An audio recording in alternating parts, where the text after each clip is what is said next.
Hello, good evening, and welcome to the Super License F1 podcast. My name's Rodney. And my name is Zach. I nearly said my name is Zach right after I said my name is Rodney, just because I just know the rhythm of it. And I know our names, and I know that you're not me, but I still nearly said it. Do you think that we've been doing this so long that you could do both sides of this podcast? I could give give it know what my takes are going to be before I say them. Give it a red hot go. I think I would have a better chance if I didn't have to do both at once. But I'd probably do better than everyone expects. Today we're going to be doing a Dare to Swear, bloody Dare to Swear, where we watch Drive to Survive and we talk the hell all over the top of it. We're going to be covering season 4, episode 2, AC in the Hole. But before that, Zach, how are you today? I'm doing all right. It's a warm one by London standards, so maybe summer is here. Maybe summer has arrived, bringing in the European part of the season, the only part of the season that matters really, as we all know. So, yeah, I'm looking forward to it. I'm looking forward to getting out and about. How about you? Very good. But I have a burning question before we get into me. What's not that you have to drink to have a fun time, or I don't, drink if you want to, don't if you don't want to. But do you have a summer drink, like an alcoholic adult beverage that you're like, this is my summer drink? Yes. So important to stay hydrated. But as for adult beverage, as you might say, something with alcohol, I am partial to an Aperol Spritz. I tell you what. I thought you might have been. Yeah, I was going to say Spritz. Give me some Spritz. I like a gin and tonic. I'm all about that gin and tonic. But a nice Aperol Spritz, not too sweet, but delicious. You might be sitting in a park somewhere having made your own, or perhaps you're on a terrace in Italy and you've had your espresso and now you're ready to slide into a lazy afternoon with a Spritz. Oof. What about you? So, I mean, drink-wise, G&T is like that's just been a solid go-to drink for maybe, I don't even know, 20 years. But, don't mind a little like Canadian Club and Dry, something like that for a variety. Mix that up with a bit of that. Yes. Get some of that in you. Or there's certain places you can go where you can get a rum and ginger beer, and if you go to the right places, when you order the rum and ginger beer, they say, "Would you like an alcoholic ginger beer with the rum?" And you go, "Oh, yes, please." Yes, please. And it costs a lot, but boy, you don't need too many before you're having a real fun time. Yes. So, it's the vibe in here in this, or in my part of the world. Election week, big things happening. So hopefully, nice big good changes coming soon. So it'll either be a fantastic day in a few more days on election day, or a horrible, terrible day. I got my ballot in the mail.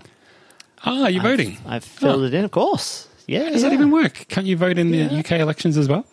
Yeah, mate. So you can do both. I'm an Australian citizen. I'm a postal voter.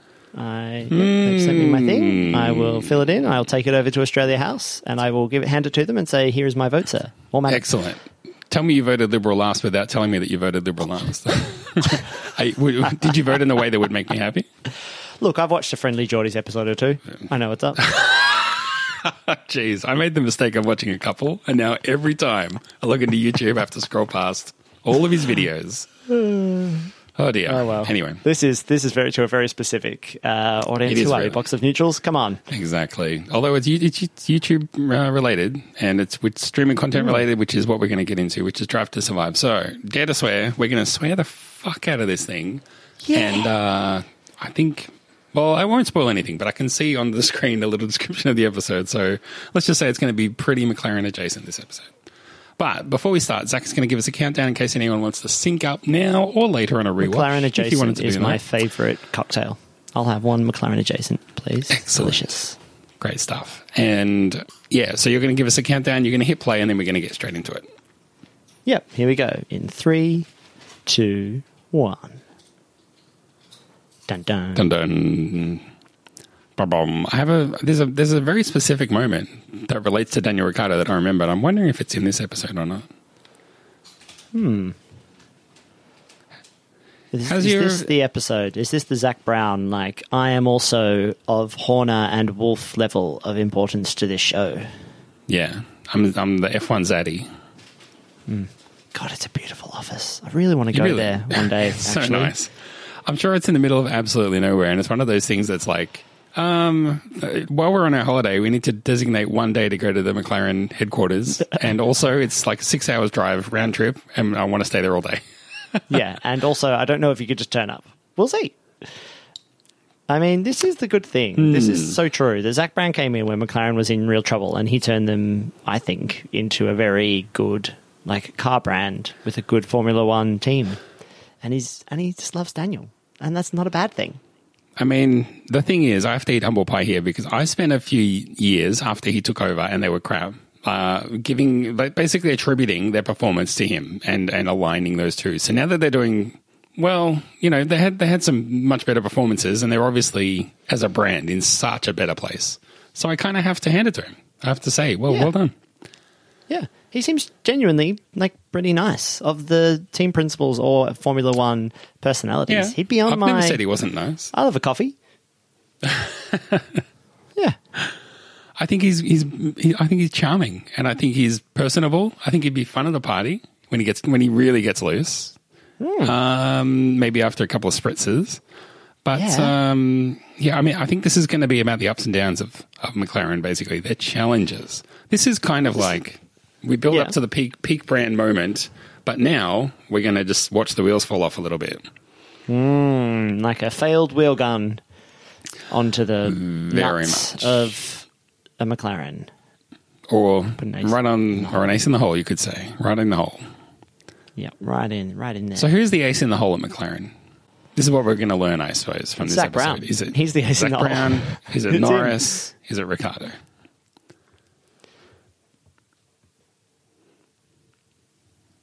COVID's funny. Oh, goodness me. Is it true? And I saw this in a meme, so I don't know if it's true, but there's like a Ricciardo-inspired car with a big smile. You know how cars have like a face? They call it the face in their design, and there's it looks like eyes and a big smile, and it's supposed to be... I don't know if that's like a fake car or a real thing. That's how much I know about cars. I don't know. I know it's been a concern for car designers that electric cars don't need the face because they don't have the radiator at the front there. I guess so, yeah, that's true. So... Now, the Teslas don't have faces and people find it odd. I think people who are looking at cars find it a little bit odd and make it harder to make decisions. I'll tell you something about Teslas before you move on, is I see so many of them around now. And it used to be, it wasn't even that long ago, I feel like, where it was you'd see one every 2 or 3 months. You'd be, oh, there goes a Tesla. And now it's I could drive in and out of the city and see 4 or 5. It's just not special anymore. There's 2 parked in the street next to me. Exactly. None of them are mine. Exactly. Yeah. Yeah, you know what they do here?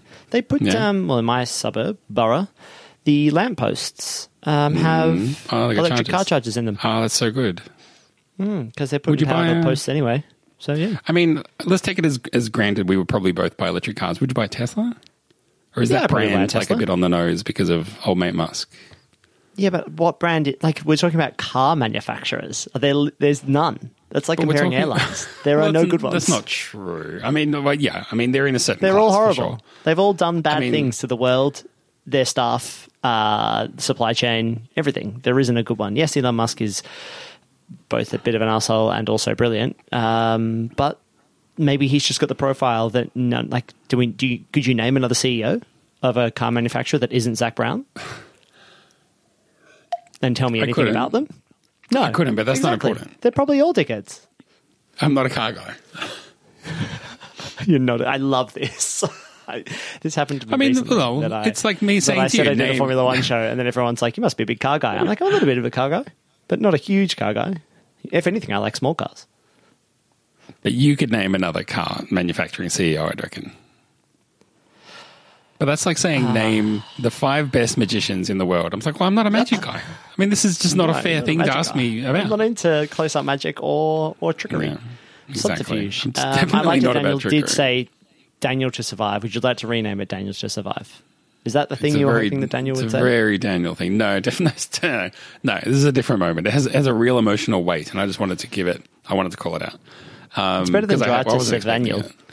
Drive to Survive, Drive to Survive Avocado. Drive to Survive Avocado.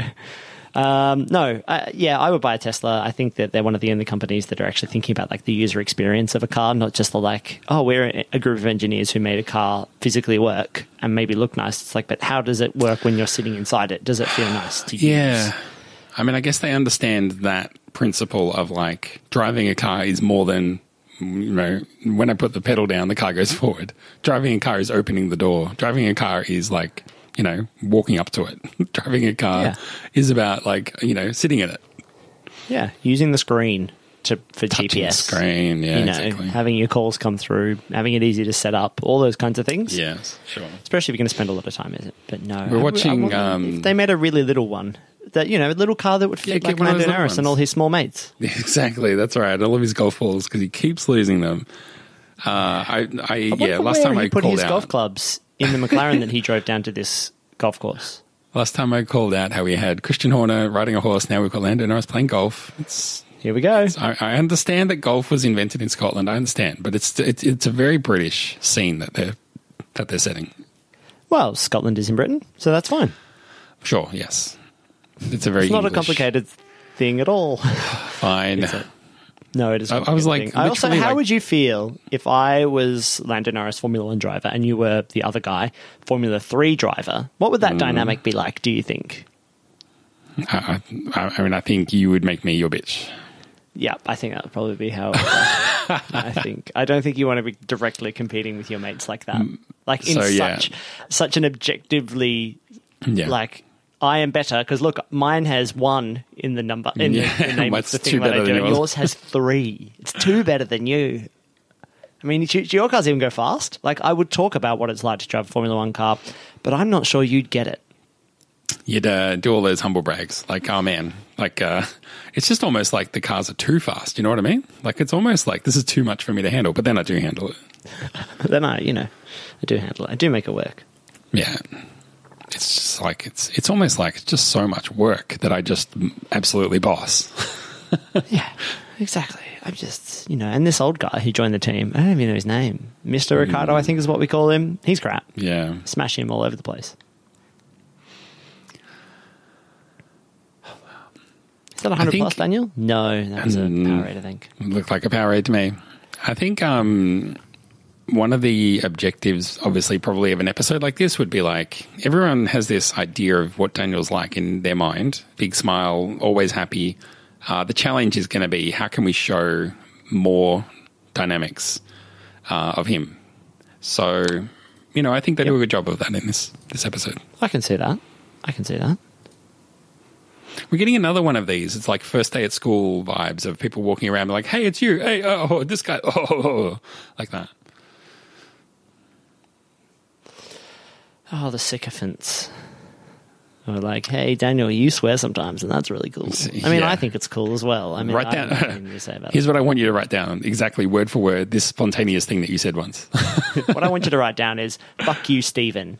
Love Daniel. Because I want to have the visceral feeling forever. Trust me, Stephen will love that. Stephen will think it's funny. Yeah. Don't even worry.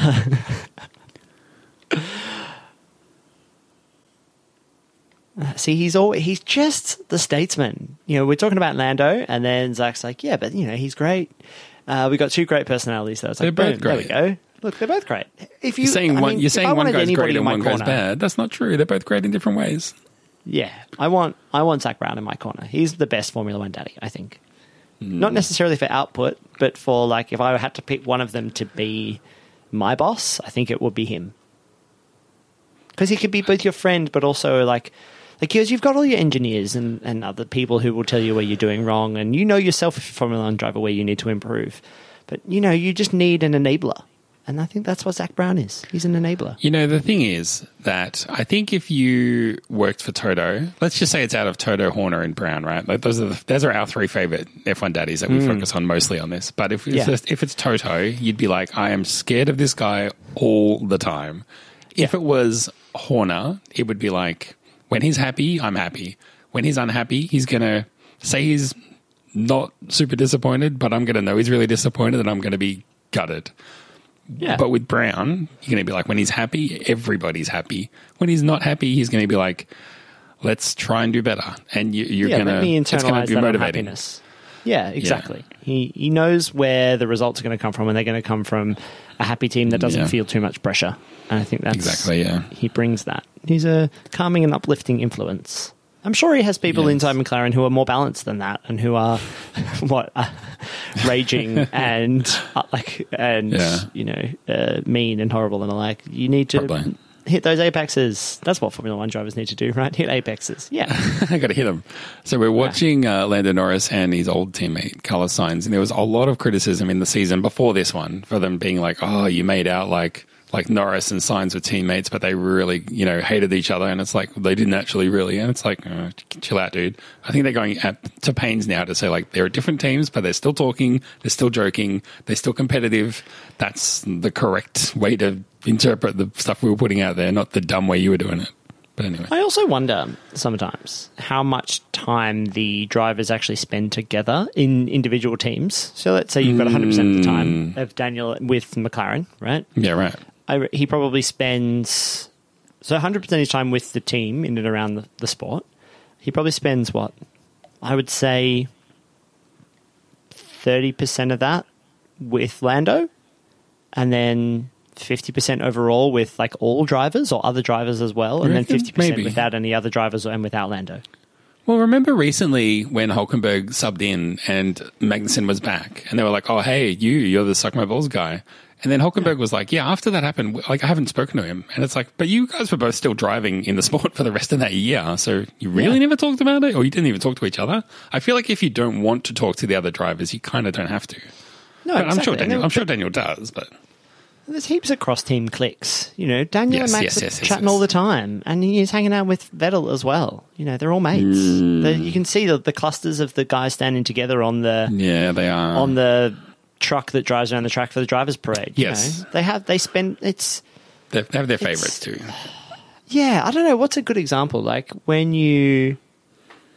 when your first year in like secondary school or in high school and you've got like your mates in your class and then they start to change the class setups and you start to go to your own classes for a different discipline. So you've still got like your core mates, but you might not actually really do any classes with them. So you actually end up spending more time maybe with people who are doing similar like academic studies as you. And that might be your teammate in this scenario, but like you don't necessarily friends with them, but also overall you don't spend like that much individual or like small group time with them. And that's the thing. I don't think I think Daniel and Lando are perfectly happy with each other. They don't spend too much time when it's just them and like two other people in a room. I would actually think they probably spend a lot of time, broadly speaking, in the same building or at the track. But I don't see them, they don't hang out. It always seems like when they sit down to do press together, they haven't spoken that day. Not if they don't want to. Yeah, absolutely. No. Exactly. It was funny. Like on our last normal show, I did a quiz about yachts, and I was like just googling drivers and yachts to find out data points. And then one thing I found was like, does Lewis Hamilton have a yacht? Like, what's the name of it? How big is it? All that stuff. And they were like, here's a photo of Lewis Hamilton from like a year ago on his yacht in Monaco with Toto Wolff and Nico Rosberg. And I was like, really, from a year ago? I just thought that bond had been broken permanently, but I don't know, evidently not. Yeah, I wonder, you grow and you change and you learn.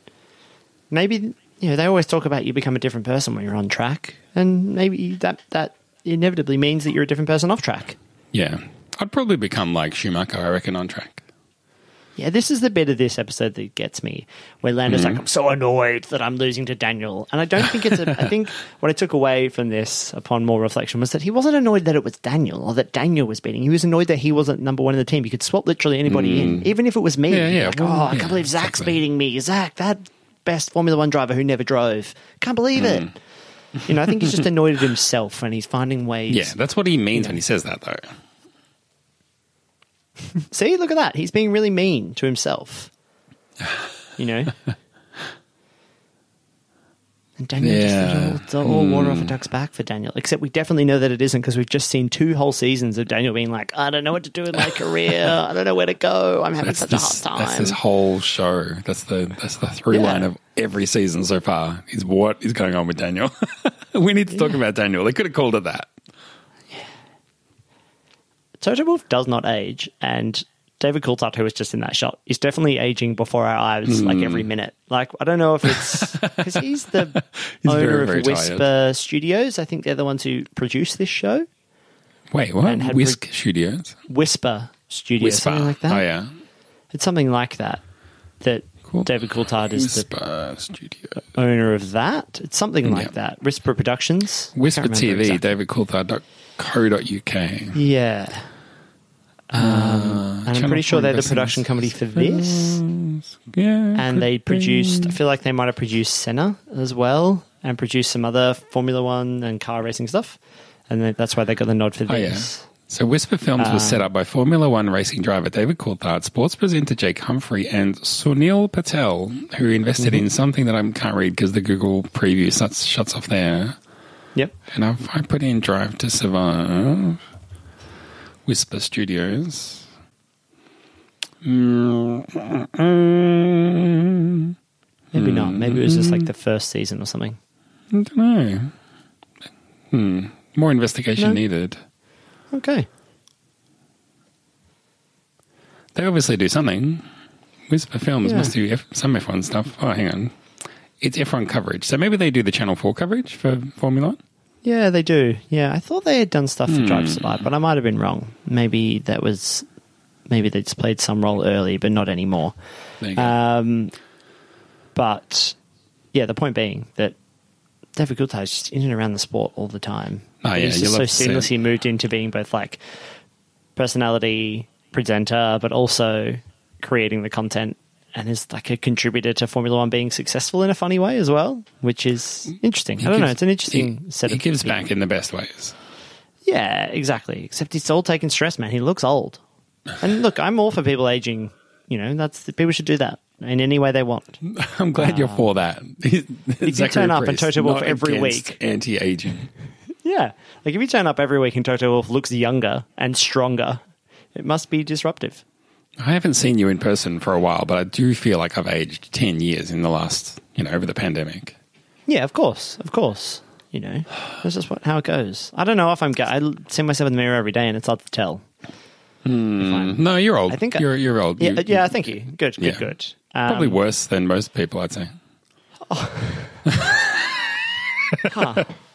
Yeah. Okay, so I look at you that's and I'm like, that's a real Toto Wolff comment. And what I need now is a bit more Zach Brown, is what I'm hearing that I need.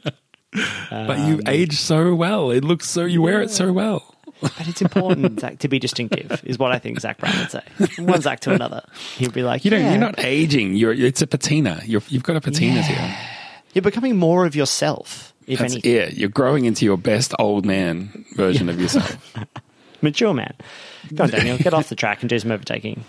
Give us a storyline, Daniel. Do something like beat Norris, hit someone, just do something. It's getting spicy. It's getting real spicy. We're overtaking. That's the one Ferrari. Maybe he's going to pass another one. Or has he already passed Sainz? Has it happened? Yeah, he's passed, but basically he's passing everyone. Bonotto's not happy. Basically, that's the story. But not happy, Jan. Do you think the cars look better in this season than they do now that you spent some time with the newbies? I still feel like I've barely seen the newbies. I don't know. I watched a lot of these cars do this thing, so I'm used to that. There's that familiarity to it. Yeah. Maybe only if you ask me next year, I'll be like, nah, of course the cars look better because I just spent a year watching them. Yeah, exactly. You haven't learned to hate them just yet. The recency bias kicks in.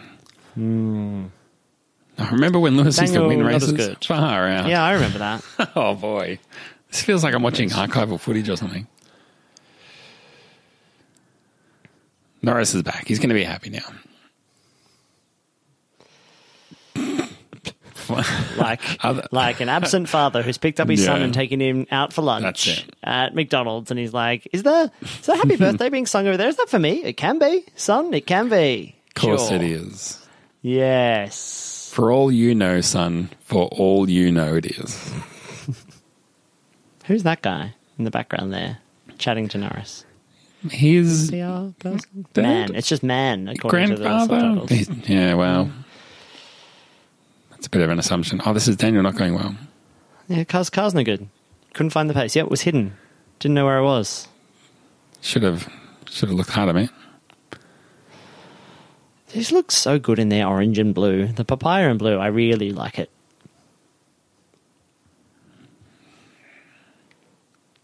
He looks really upset.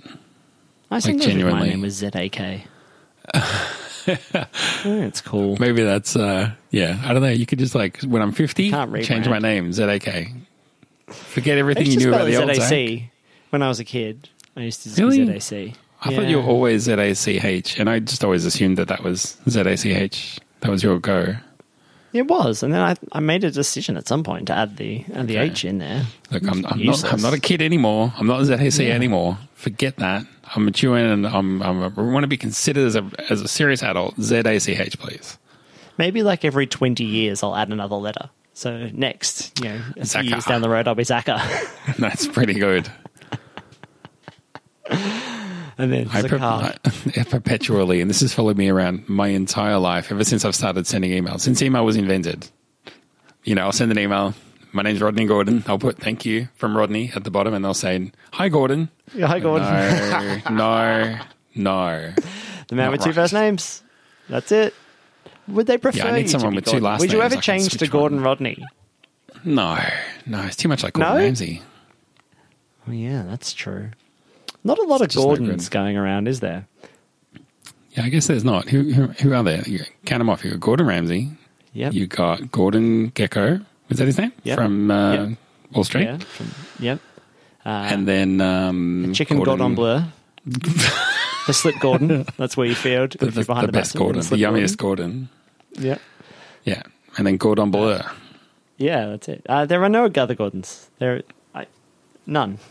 So, anyway. Yeah. Up to grips is not anything, Daniel. You get to grips with, you get up to speed. You don't say I love up that. to grips. It's such a Daniel thing to say. Mixing those metaphors. So hard to get up to grips with the car. I just wanted to drive the wheels on it. Do you mean off it? Shut up. Sometimes you just got to lick the stamp and go for the overtake. This might be the bit that I was thinking of, where it starts to get really weighty emotionally. Yeah, this is it. Or maybe it's not. Oh, man. Yeah? I just want to let it happen rather than predict remember something. Oh, yeah, no. He's best friend. Yep. There we go. Is that it? No, well, that wasn't it, but that's a great bonus. That's pretty good. Daniel's very, we all very have down. that moment. His trainer says, what counts is not whether you're up or down. What counts is, when you're down, the real person you are shows. And he says, what if I'm a cunt? So what if I'm just a cunt? Fantastic. Obviously, that's going to be the highlight for the swearing of the season. Now, there's another moment. I keep wanting it to just happen so I can react in real time to it. But he's really down and something really bad happens. And they're like, you have to go and do media. And he's like, what is the fine to not have to talk to people? I'd rather pay it. And for the first time, I was when you hear drivers say that, I'm always like, yeah, that's theatrical, that's performative. But for the first time, I was like, man, I feel it. It really hit me in the guts, and I was like, to be in that position and just be like, I don't care what the cost is. I can't be around anyone right now. I don't know. Maybe it was because of the whole. I want to do the smallest thing possible for the reason why. Yes, exactly. Exists. But it was also like the mental health in sports issue had just flared up recently as well, and I was like, oh boy. I mean, yeah, that's sort of a good point. Yeah, I get it. I really like that car color, the slightly richer Ferrari red. No, shut up. It's like that anomaly. Like it's really rich. It's a slightly darker red than the Ferrari. Like we're plastic red. I know what you mean. It's like nail polish red. It's a very rich. It's very like it costs money to make something red like that. Yeah, you think the layer of paint on that car looks like a centimeter deep. Like it looks like the kind of paint they would put on like old trains. That's probably why. I mean, seeing Leclerc drive a very expensive car around the streets of Monaco, I'm getting nervous because he did recently just crash it and wreck Niki Lauda's Did you see why though? Car. No, I didn't see why. He said he lost the rear or just something? smashed. The brake discs cracked off. And so when he went to brake, there weren't any brakes. So you're like, that's not good. Well, that was what racing was like in those days. Things would just break and there'd be no reason. They're like, because it's Formula One. Yeah, we just broke. That's it. We're making parts out of porcelain. You're lucky they didn't catch on fire. Then the whole car catches on fire because we made it out of asbestos. Yeah. I really like this drive of the two around, just cruising around. Okay, right, yeah, Leclerc's hometown. I love this. He's like, that's where I would go hang out. That's the school I went to. This place does great kebabs. You know. So I mean, like, that's obviously a great moment. But I mean, done for the cameras. You reckon like manufactured for the cameras, clearly? Or do you reckon they're going somewhere? Are they driving with purpose, or they're like, we're just going to follow you? Can you just drive around for like an hour? I mean, I think it's also likely that it was. I think that some of these things are for the teams as well, because there's like a Ferrari scooter following behind them with like it's also like a press day for Ferrari. Yeah, like they're doing stuff. I mean, I don't even mind. I'm enjoying it, but I'm like, I don't feel like they've said, "Oh, let's go get lunch," or I'll drive you to the whatever. It's just like, let's just drive around and talk. I love that little moment where Leclerc's like, people come around. I felt the same, when we were in where are you from? Spain. That's right. Yeah. That backwater. No, we can't all be from Monaco, Carlos, I suppose. It's true.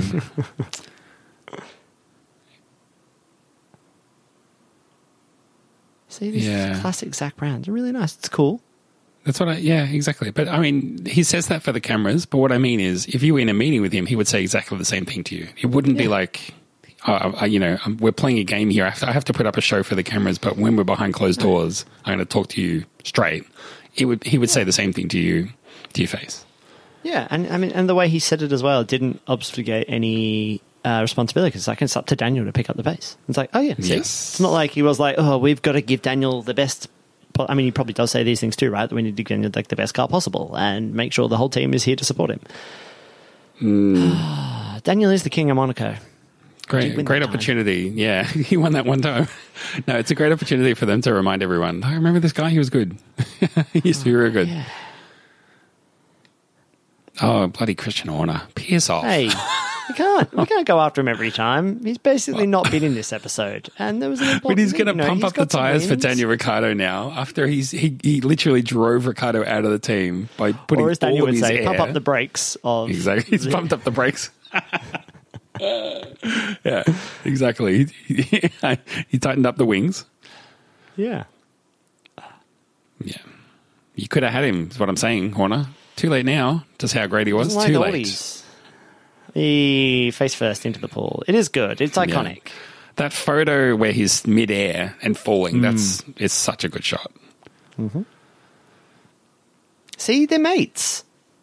I love that Christian Horner probably sits in his room in quiet times, watching times when Red Bull was winning races. Probably the Vettel wins most. But you know what?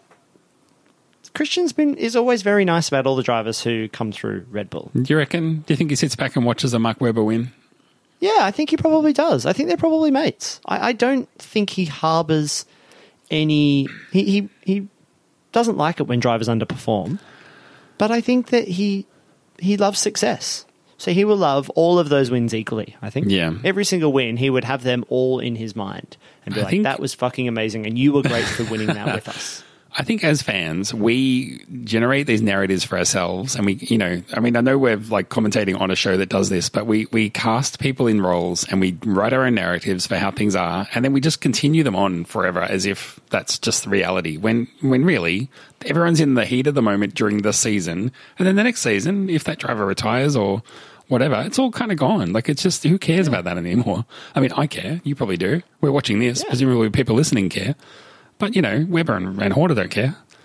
Well, exactly. Enough that Hamilton and Rosberg hang out on the boat together, Yes, exactly. That's what I mean. It's a perfect example of what I'm talking about. What are they drinking here? What's in these cans? It's probably...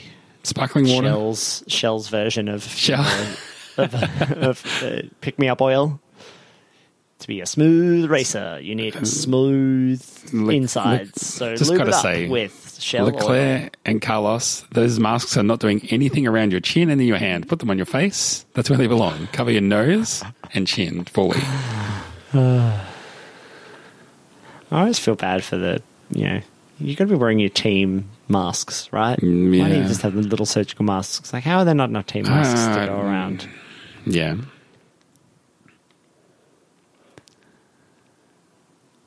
So where is this episode going? We've had Daniel struggling. We've had Norris is really good. I mean, this is going to go... This is the thing. Like, with an episode like this, how have they crafted it? Or how have they selected what races to show and what story beats to show? You know, it's going to go one way or the other. Either Ricciardo's going to redeem himself or Norris is going to slam Ricciardo into the ground. He's going to put him up against the ropes and just kick him for 5, as Daniel would say. I like this. I like that, like, I don't feel there's any sympathy for anyone. The young drivers are always bullish about this stuff. They're always like, I don't feel sympathy for anyone, right? Tough.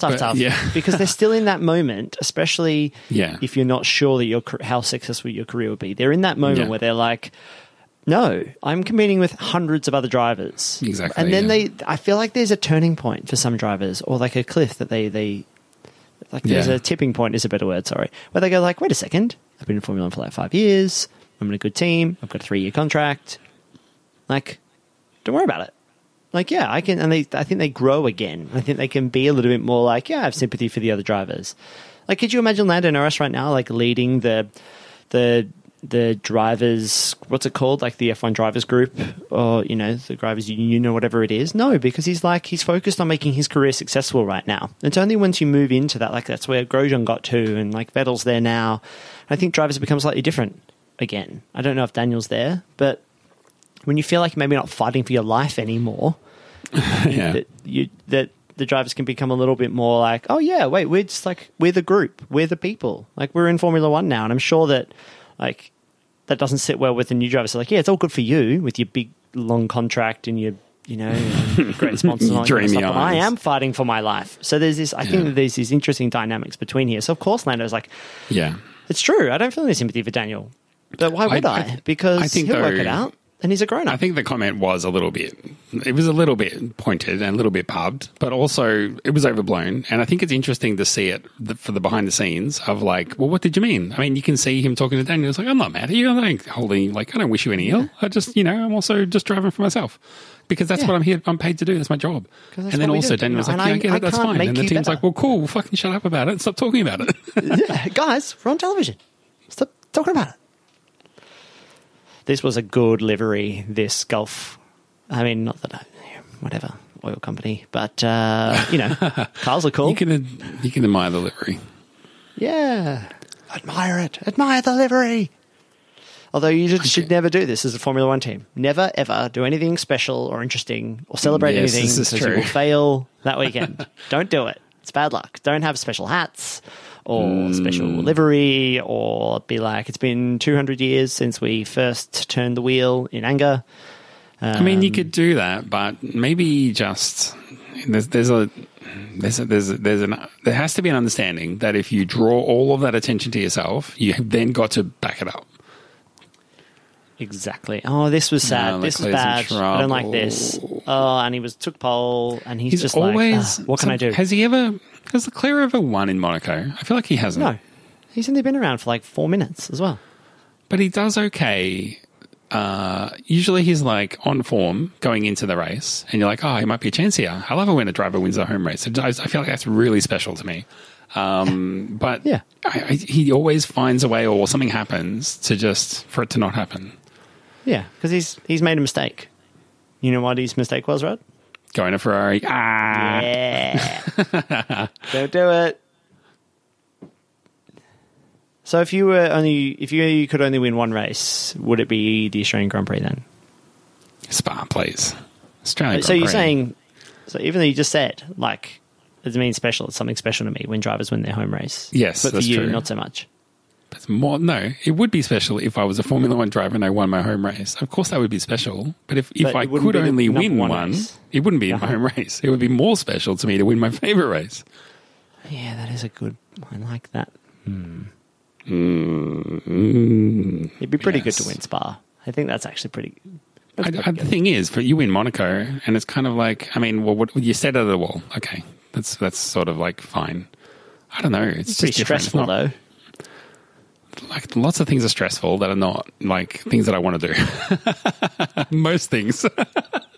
I think it's more stressful to win at Monaco than it is to win at Spa, on balance. I don't know. I feel like the first corner is stressful, and then the pit stops are stressful, and the rest of the time it's like, hey, I'm winning. No one can get past me. You got to get it You know what right. I mean? Like if you make one tiny mistake, that's it. I think the pressure's off. If you're leading, the pressure's off after the first corner. Okay. All right. I truly think that. Yeah, I know. I get it. Like somewhere like Spa or Austria, there's just nowhere to hide. That's the thing. If someone's better than you, they'll get you. They'll fucking get you, mate. And they're right. And tell you what, do you think, so does that mean, here we go. This is speculative. Here we go. Settle in. Of all of the races that you were pole for, Right. that Monaco for you, or for any underskilled driver, let's say you. Suddenly I'm underskilled. Why in this Monaco, fantasy world am I an underskilled So let's say Formula One driver? Why aren't I the best there has ever been? No, because so you think it's easier to win Monaco from, like, if we had to be like, great, we need to plonk this guy in who's never driven, who is obviously not a Formula One driver, hero, but can drive a race car. We're going to put him, we need to win one race, and somebody else is going to set pole. Right, okay. Formula One at Monaco, that's the race you think that you could win.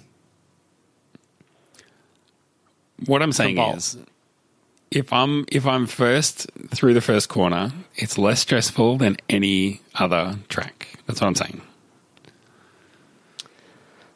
Okay. You think it's the easiest to win? I know what you mean. Fine. Well, Fine. I mean, you know, you're making it sound like I'm saying winning at Monaco is easy. I'm not saying that. I'm saying it's harder at all the other tracks. Yeah, so of all the tracks, yeah, I think, yeah, exactly. I'm not saying it's easy. It's saying it's the easiest. The way you're saying it, you make me sound like a douche. You are. Thanks, mate. It's because I called you old, isn't it? Yes. God. All right, Boomer. I could go all Zach Brown and you'd be like, yeah, but a douche is really useful. A douche is just the German word for wash. And, That's you know, right. you got to wash. I get it. The thing I like about your horrible criticism is how we turn them into positives. So keep them coming. Exactly. Oh, how sad. Bye, Lando. Man, overtaken by your teammate. Yeah. At the easiest track where it's so easy to win. It's easy peasy. And incredibly hard to overtake as well. You just have to go out of your way not to win in Monaco. Carlos Sainz. Remember when Ferrari would win races? Yeah. Close to win them? Wait a second. Have they ever been bad? No. Grazie a tutti. Grazie ragazzi. Yes. Grazie mille. So much. So yeah, and we're getting towards the end. I kind of tipped my hand before, but the narrative went the way of Norris taking a big old shit on Ricciardo on the track. Yeah, because Sainz and Norris, it's all binary. He can be amazing, and that therefore means throwing. Daniel sucks. There are no mid drivers in Formula One. There are only, oh my god, they're the fucking greatest, and fight me. True. Or they're the fucking worst. What are they even doing here? I could drive better than them. That's the only way it goes in most sport, actually. So congratulations to Lando Norris to ending Daniel Ricciardo's career. Yeah, Or it's their fault. Oh, dude, you suck. Ouch. You just need to figure out what's going on. You're bad. That's probably what it is. Yeah, no, mostly you.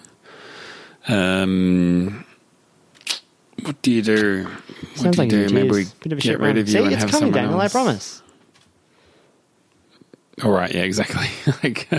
Cheers, mate. I don't know. This is Thanks. Yeah, that's toxic positivity of like I Thanks for wouldn't the want to be told that. platitudes. Exactly. Really? Thanks for telling. Yeah, you familiar with the idea toxic positivity?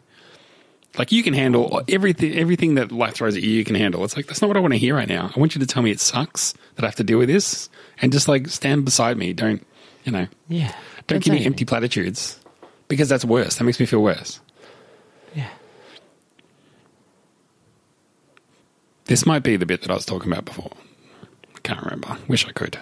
But I just can't. Yeah. David Coulthard, speaking of the man, here he is. Look how old he is. Oh my God. What is that, a couch with a bloody mask on? He's a vampire. If there was one Formula One vampire, it'd be David Coulthard. No, it's kind of true. We might see a quick shot of the little princess here who always tries to escape. Remember the story about her trying to always... Yeah. married to the whatever? It's such a good story. To the prince. to the King of Monaco. Yeah, I mean, I would always try to escape too. Yeah, she's like, what's it over there? That she's trying to run away, and the Secret Service like, no, you can stay here. No. Hand out the trophies. All right. Oh, damn. Yeah, don't worry, Daniel. It's all cool. Feel comfortable in the car. You'll get there. It's coming. No splashing in the pool today. You're a loser. Get on your incredibly expensive yacht and go back to Even when he makes the serious chateau face, I feel like he's going to... Then the camera stops rolling and he cracks into a smile. He's like, another day in front of the camera, guys. How good's that? Oh, boy. He'd be the first guy to sit around at dinner at the end of a race weekend and be like, look at us. Yes, here we are. Isn't this great? I was going to say, the episode's finished. It's dedicated to Thomas Bonnet-Carré. I was just going to quickly... Have I said that correct? Carré? I was just going to Google who that is. Bonnet-Carré. Maybe something like that. I don't know. He's got a Formula One jacket on in the picture. In loving memory of Thomas Bonnet, renowned for the work behind the camera. So he was a filmmaker, obviously part of their filmmaking team. Yeah, great. In and around Formula One, I would guess. Passed away on May 25, just after the Monaco Grand Prix. Oh no! Oh, yeah, that's my birthday. Oh, that's even worse. Yes, anyway, it's very sad. Well, there you go. Another episode done. Who was the ace in the hole in the end? It's just random. They use a random name generator for those episodes because that means nothing. Is Lando the ace in the hole? Generate a random TV show name. I'm doing a lot of Googling today. I apologize. I don't like usually things that do that. But is there a TV show name generator or TV episode generator? TV show name generator. Let's see what comes up. This could be the next Drive to Survive episode. Type in two. Here we go. Episodes. Type in 2 or 3 keywords with a space to create the brand. Okay, what do you want? Type in car. Yeah. Type in sun. S-U-N. Sun. S-U-N. Okay. Yep, and then type in best. Best. So the example that they had is app brand Cool and Kids. Wow, they've really... so they want... Up. Yeah. Analyzing data and generating brand names. Oh boy. This isn't what I was expecting, but they've got Wacol, Dayteam, Carlog, Billitian, Minerva. This is like more of a brand name thing than a... These are brand names, yeah. So really take 3 of those and... I think it's always going to be a saying, right? Like pump the brakes. Yeah, exactly. It's something like that, you know. It's like, why isn't this one off the rails? Like, why is it ace in the hole? Like, it makes no sense. And ace in the hole is like, hey, you pulled something out of nothing. They didn't do that. McLaren are about 3rd or 4th. That's about what happened. Yeah. Like, there's like nothing the last there. episode will be called like a day late and $1 short, something like that. Yeah, exactly. But they don't want to. That's like they one can't in the burn that hand, one 2 in the one in the bush, 2 in that. What is it? Yeah. A bird in the hand's worth 2 in the bush. 2 in. Yeah, exactly. Oh, you're as bad as Daniel. I guess it's like infectious. I was going to say confectious. How about you hold thing, I guess. Baker's dozen? Boy, oh boy. One basket. It's exactly before. Don't count them before they're hatched, etc. Thanks for listening for another episode of Dare to Swear. Pretty fucking good one, if you ask me. Coming up next, we've got this weekend is the Spanish Grand Prix, but after that will be, is it Monaco, I think. So I think after Monaco, we're maybe planning to do another racy recap. Yeah, I've got to go get married. I know you've got to get married. Whenever like after that or around that, or go do I'll let you dictate we'll come back when you're going to do it. After that. So probably... Yeah, sure. I reckon the week of the 6th of June, we'll be looking at a new app. Now, just like set the scene for me. You're getting married at Monaco, is that correct? You going to the Monaco Grand Prix? No, I'm not going to the Monaco Grand Prix to get married. On the track on the Friday on the track? Yeah, of course. It's going to be a Formula One themed wedding. Everyone's going to drive up on little scooters to get around the track, and then we're going to throw ourselves into the what do you call it? Into the marina. The marina, I suppose. And you'll exchange little, not rings, but like little Pirelli tyres. It'll be so sweet. Yeah, exactly. Yeah, that's right. And spray each other with champagne. That's not bad. Okay, we've done it. Like, there's the Formula One team wedding, all done completely. You know, and the end, the registrant will wave a checkered flag. And then when Amber, she gets to the, when she walks down the aisle, when we're both standing in the correct spot, then someone will wave a green flag to be like, yep, they're all on the grid, correct. You can start the race. You love to say it. It's funny to think that the next time I talk to you, you'll be married. That's great. It's just so. Oh, wow. Wow. Can't believe you said that. People keep saying stuff like that to me. They're like, hey, the next time you're in the office or whatever, you'll be a married man. Like, imagine what it's like the first time someone says, here you go, Dad. Like, oh my God, that's me. Where's my dad? Is my dad behind me? Oh, please. Dad is my father. I'm Rodney. I'm Gordon. Well, anyway, look, I wish you, I'm sure everything will go great, and I hope you have a great time. I wish I could be there, but I'll hopefully get over and see you sometime soon. But, you know, I'll come see you. We can have whatever you like to do. Hangout. Oh, that would be sweet. Until then, we'll just keep hanging out audio style on the next episode. Look, I prefer it this way, which will be, it'll be racy, but then we'll come back and do another one of these after that one. So we'll probably just try and keep that sort of TikTok going. Keep the feed locked. Just keep it locked. Yeah. Any last adages that you want to go out on? Keep it clean. Want a good clean race out there. Yeah. Don't just survive, drive, is what I would say. In the words of probably The Rock. Probably someone like that, yeah, exactly. I think David Coulthard used to say Formula One drivers have balls, but none of them are crystal, right? That's got to be one. That's very, very good. Yeah. I mean, you can tell that's not his line. Like he paid someone to write it or something, but he was he popularized it. Jackie Stewart probably said something like that, and he was like, "That's exactly right." Yeah, I'm Scottish too. Let me have that. Yum yum. Actually, I was in Edinburgh over the weekend, and again saw their Formula One cars at the National Museum of Scotland. I saw Jackie Stewart's. I saw a Jackie Stewart car. I saw David Coulthard's Jag and David Coulthard's Red Bull. Is that right? Wow. Yeah. Totally. Yep. It's good. If you're ever in Edinburgh or in the region, go to the museum and they have a whole Formula One section. So they had really cool stuff that, like, there was a little Formula One little simulator thing. There was, you could set up it would be playing against somebody else had a screen. You would set the dynamics of the car, like more speed, more aerodynamics, like less, whatever. And then you would hit go and the cars would then race around a track. And like, if you hadn't set them up right, it might spin or whatever. Right. The person next to you. It was really cool. Really, really, really cool. So that's sick. Well, if I go to Edinburgh, I will go and check that out. You can also see Dolly the sheep, the first. Right. Well, if I have time. We'll walk past her. It's just a sheep, though. It's just a sheep. There's a sheep. You go, oh, here's another one. Well, anyway, we had a fun time. Thanks for listening. I will see you again soon on Super License. Don't forget to follow us on Twitter. Elon Musk maybe doesn't know what earn it anymore. I don't know what's going on. But anyway, we're at Super License. Jump in the Discord and have a chat with us. Don't forget, too, the other thing, I forgot to call this out at the start, but if you're a Patreon, thank you so much for supporting us on the Patreon. You get to listen to these episodes early. And if you're not in the Patreon, that's cool. That's totally fine. But if you're listening to this as soon as it came out and you think, boy, I wish I could have listened to this early, just consider going to that Patreon. It's on the website. You can get a link to it from the website, which is superlicense.fm, which Zach stands for Formula Man. Correct. Every time. You've gotten it correct every single time so far. So go to the website. You get everything from there, basically. But you can also find the Patreon, which is a good time. Zach, thank you so much. I had a great night, and I hope you have a great day. And unless there's anything else, we can wrap it up. We went Formula Men because Formula Messiahs sounds a little self-aggrandizing. So Formula Men. It's a bit much. It's a bit over the top. That's not our style. Well, anyway, Thanks. Yeah, absolutely. Yeah. Thank you so much. Until next time, my name's been Rod. My name's been Zach, the Formula One Messiah. Catch you on the flip side. Bye-bye. Bye. Me?